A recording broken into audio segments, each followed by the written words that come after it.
This is the dryer vent hole that we got installed today. Greg Dyer's team. Let's focus on that here. And they were very prompt and didn't waste time. This did not withstand really very much normal stress at all.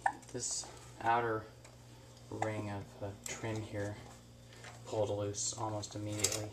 And the other thing that's really concerning me here is that the end of the tube is not at all secured to anything. So unless we're really careful or something, I guess it's either going to vent into the house or it's going to vent into the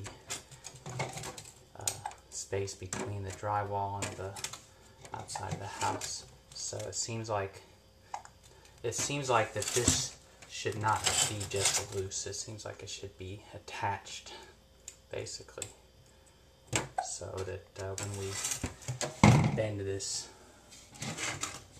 dryer vent tube to attach it to the dryer, that it doesn't make it come loose like this and spew the hot air everywhere.